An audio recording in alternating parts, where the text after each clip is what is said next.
Assalamualaikum warahmatullahi wabarakatuh. Hi everyone, we're Group 4. We would like to present our material about rhythm and word stress in English. That our group members are Bintang Berliana Wahyuditya, Najib Atantowi, Larasati Soekarno Putri, Nadia Hafizah, Afina Sajida, and me Lulahi Anindita. The first material is Rhythm of English. What is rhythm? Rhythm is a strong pattern of sounds, word, or musical notes that is used in music, poetry, and also in conversation. Human beings speak rhythmically. They engage in the act of speaking by putting regular beats in the speech signal. It has often been claimed that English speech is rhythmical and that the rhythm is detectable in the regular occurrence of stressed syllable. Of course, it is not suggest that the timing is as regular as a clock. The regularity of occurrence is only relative. The theory that English has stress time rhythm implies that stressed syllable would tend to occur at relatively regular intervals, whether they are separated by unstressed syllable or not. In the most varieties of English, we do not necessarily place a beat on every single syllable. And then, what is stressed and unstressed syllables? Number one is stressed syllables. The characteristic of stressed syllables are some syllables are longer, louder, and at higher pitch. Usually, the syllables are contain words like noun, verb, adjective, and adverb. And then unstressed syllable. Some syllables are shorter, softened, and at a lower pitch. The word that typically unstressed syllable called function word carry the grammar of the sentence, like pronoun, articles, preposition, and conjunction. The example, number one, the man went to the bar. Here's the beats are on the man, went, and bar. In this utterance, no beats fall on the preposition to or on the to occurrence of the. Nah, pada kalimat ini, penekanan terdapat pada kata man, when, and bar karena preposisi atau yang biasa disebut dengan unstressed syllable itu tidak boleh diberikan penekanan dalam pengucapannya atau dalam rhythmnya. Contoh number 2, walk down the paths to the end of the canals. In this sentence, the stressed syllables are given number. Syllables 1 and 2 are not separated by any unstressed syllable, and then number 2 and 3 are separated by one unstressed syllable, and then number 3 and 4 by 2, and 4 and 5 by 3. Nah, pada kata ini terdapat beberapa penggalan atau unstressed syllable yang memisahkan antar kata, seperti the, to the, and of the.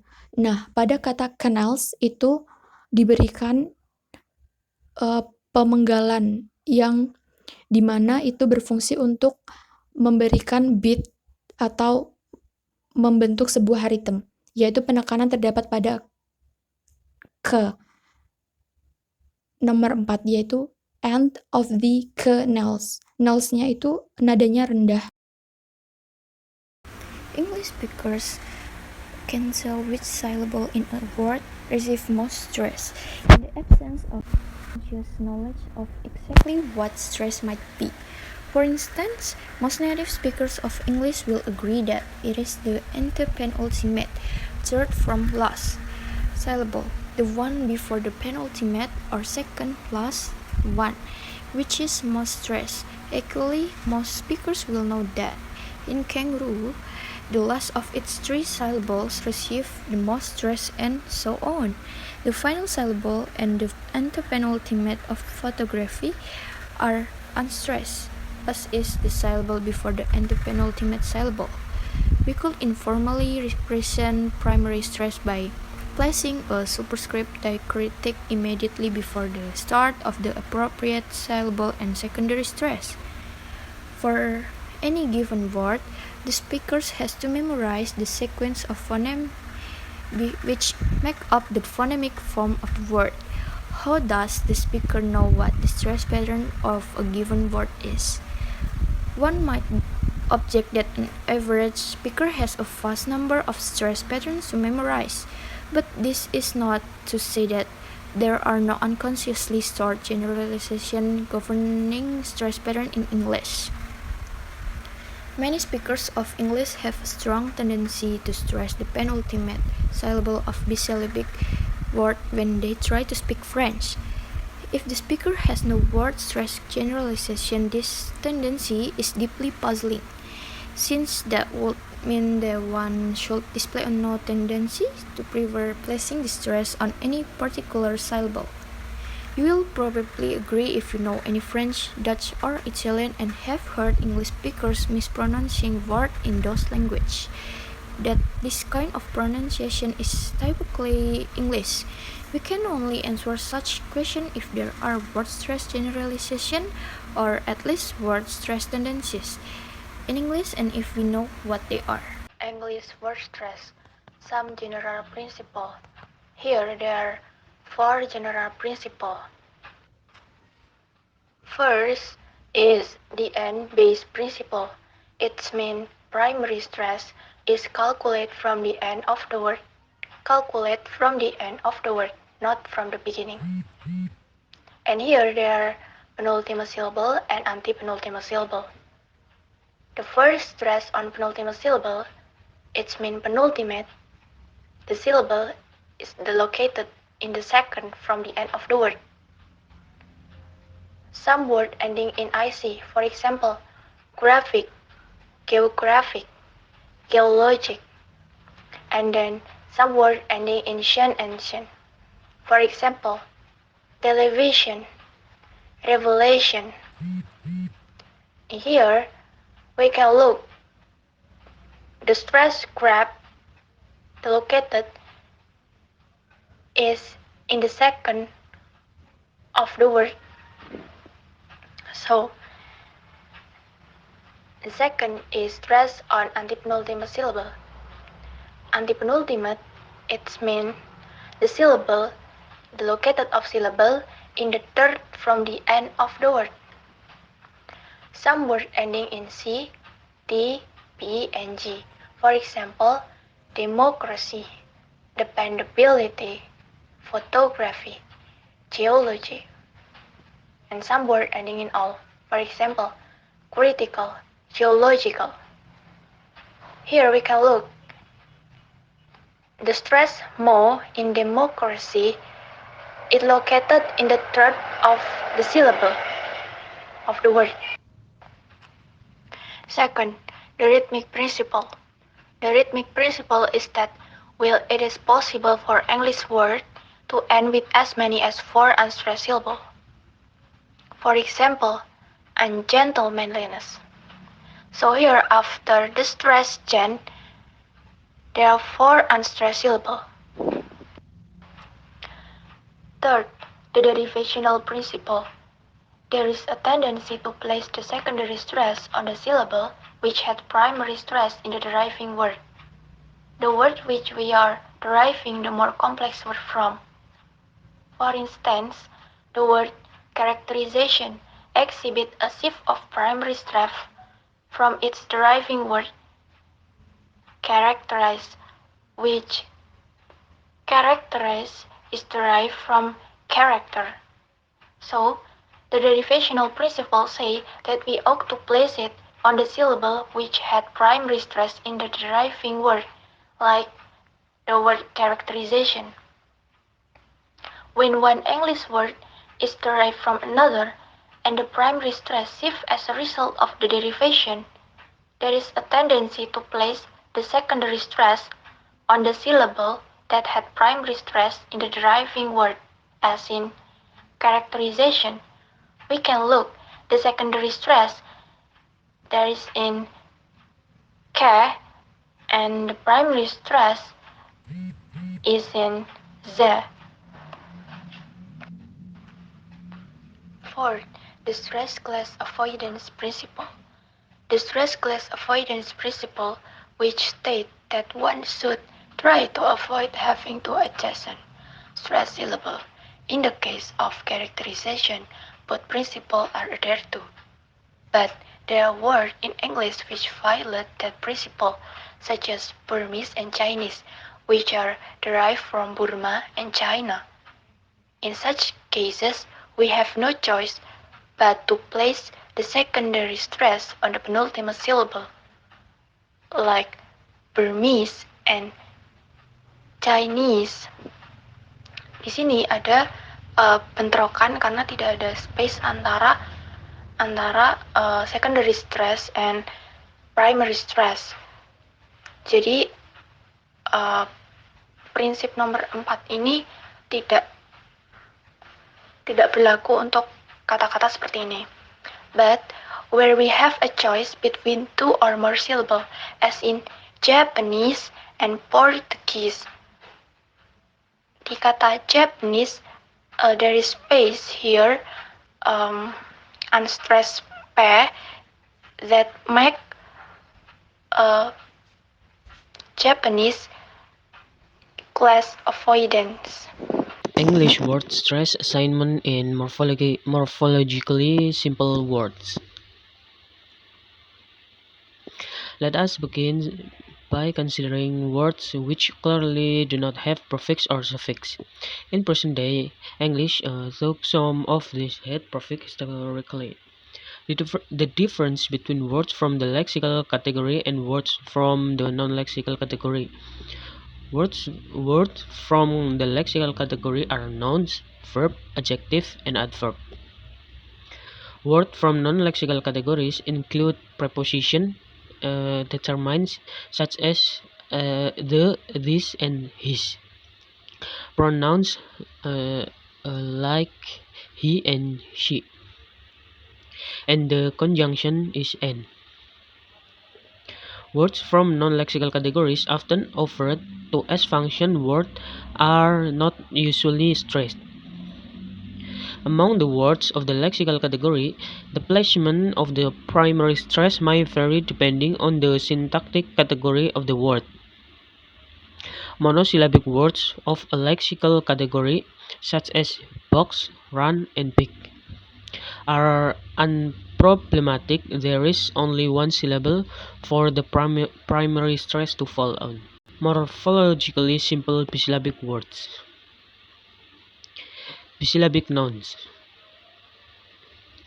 The basic pattern here is the native Germanic trochaic pattern, that is, with primary stress on the penultimate syllable, as in Arab, bigot, carpet, district, effort, female, gremlin, harbor, lemon, market, and native.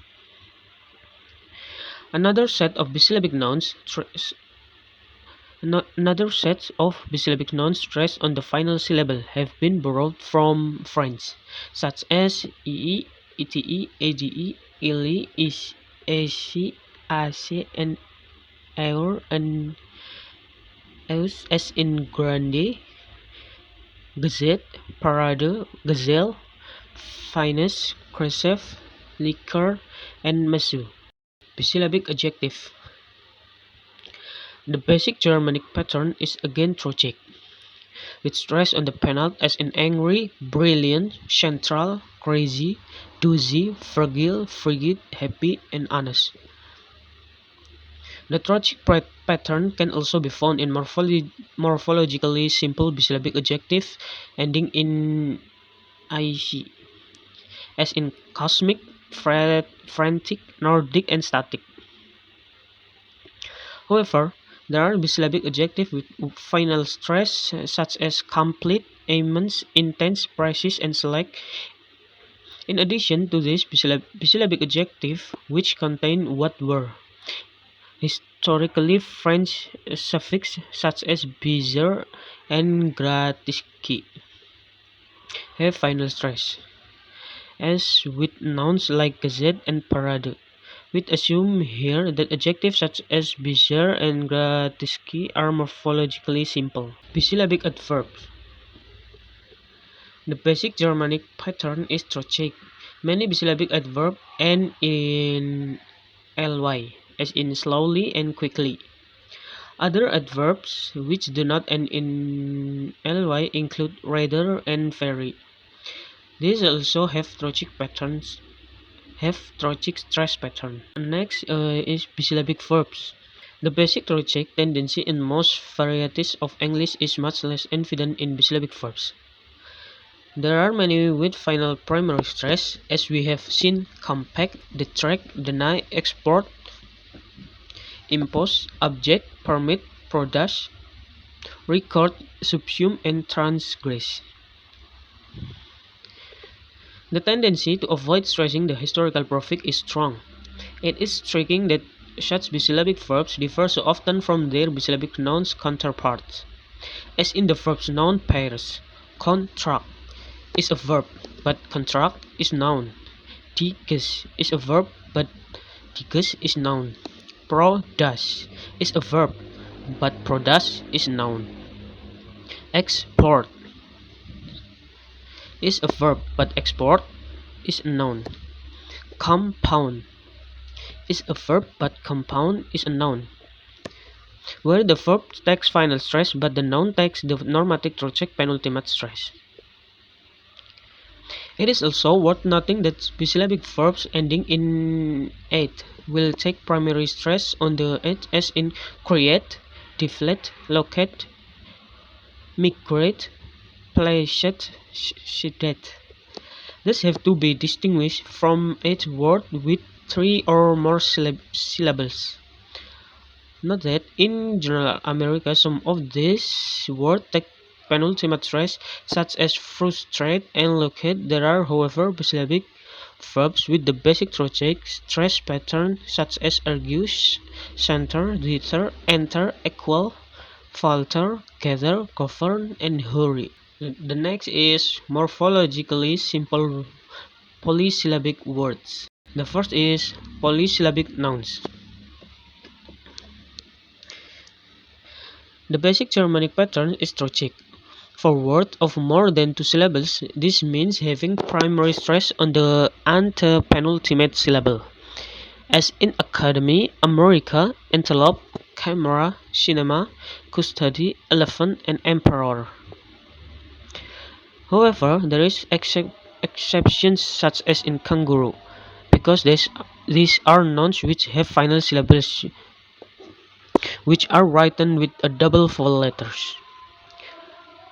Another set of polysyllabic nouns stressed on the final syllables have been borrowed from French, such as et, ad, le, sq, and our, as in cigarette, lemonade, bagatelle, picturesque, and connoisseur.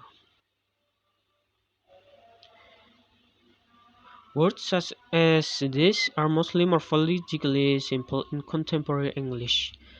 That is, they do not really have a suffix. There is a set of nouns which have consonant cluster after the penultimate vowel, and these have penultimate primary stress, as in advantage, apartment, consensus, disaster, and objective. There is also a set of nouns which have three or more syllables and which end in ics. These two tend to have penultimate stress, as in acoustics, electrics, and linguistics. Finally, there is a set of loan words in vowel which depart from the basic and the penultimate pattern and take penultimate stress, such as banana, bikini, chapati, chorizo, and karate. Polysyllabic adjective. With penultimate stress, as in general, intelligent, juvenile, and taciturn. There is a set of adjective with a consonant cluster after the penultimate vowel, and this take penultimate stress, as independent, disastrous, and indulgent. These include words which have in cluster in rhotic accent and which used to have an RC cluster in non-rhotic accent, as in enormous and maternal. Polysyllabic adjective ending in ate have penultimate primary stress, as in deliberate, elaborate, fortunate, indicate, and legitimate. Polysyllabic verbs.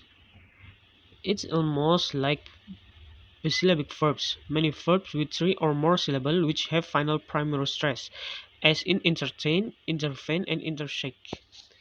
As with bisyllabic verbs, many of these have etymological prefixes, which are Latinate in origin, such as enter and inter.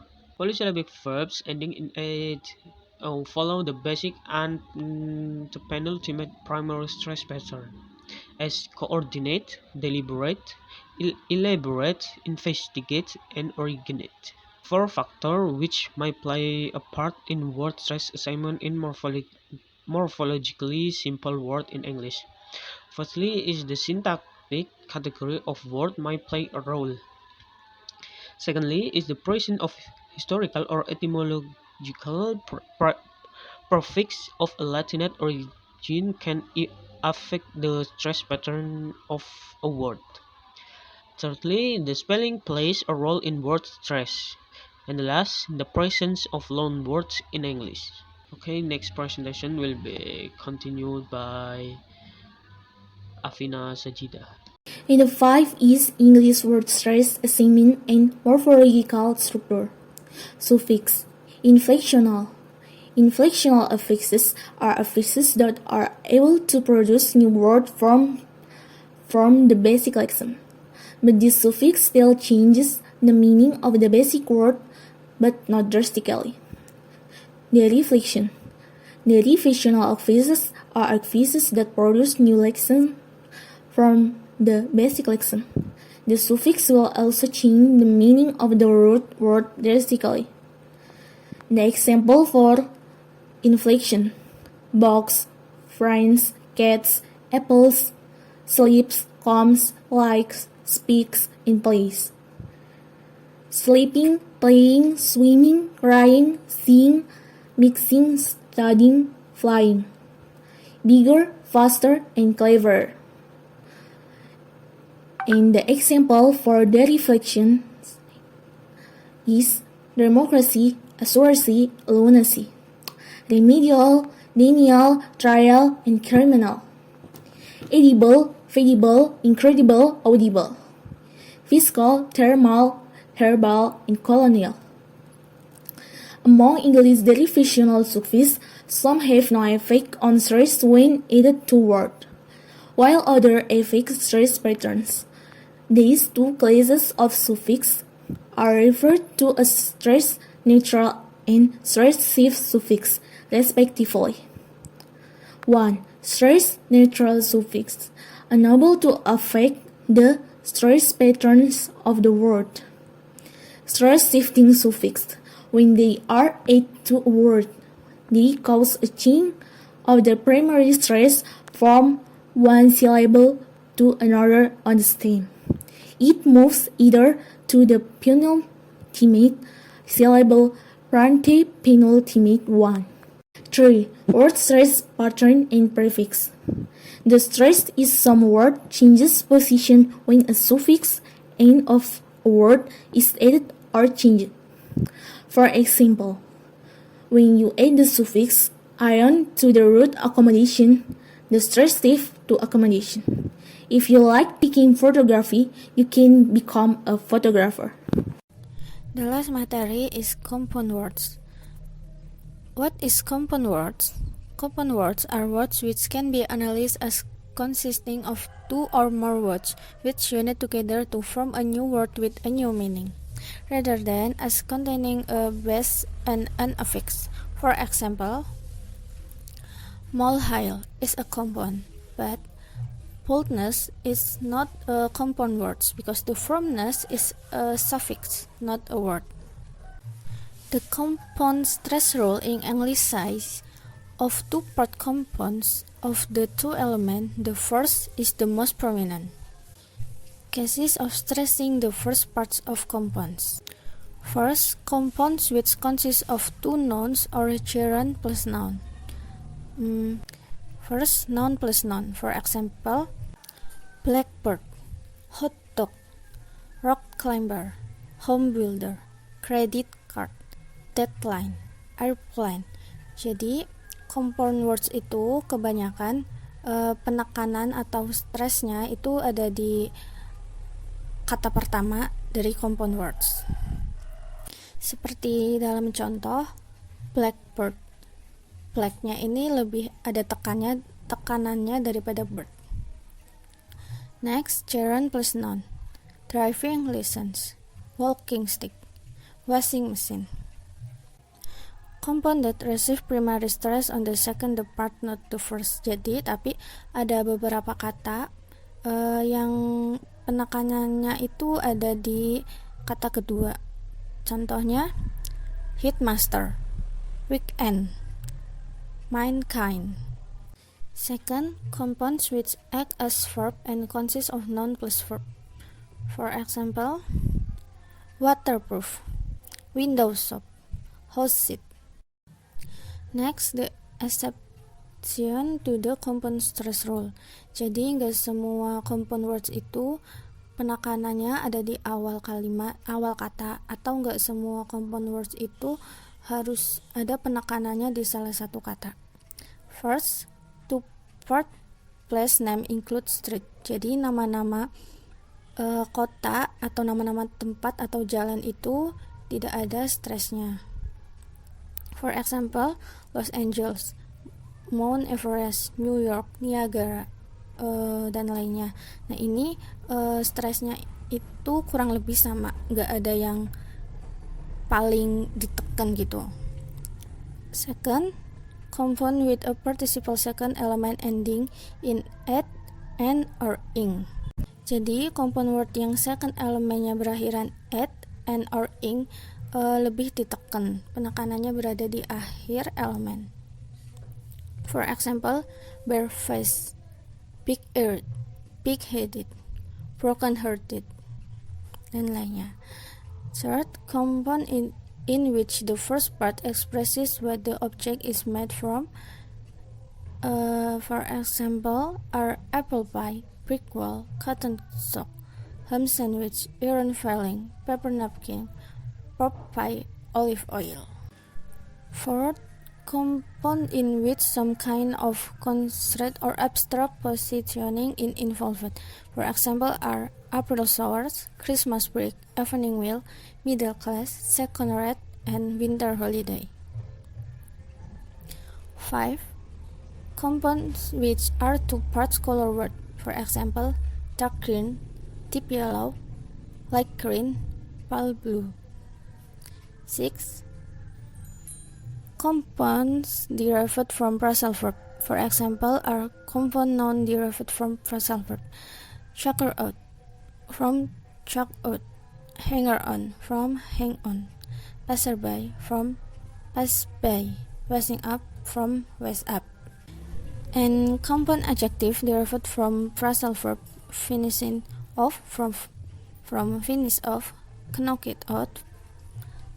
Part down, roll up, tear it out, whip out, wrap up. Okay, that's all for our group presentation. Thank you for your attention. Wassalamualaikum warahmatullahi wabarakatuh.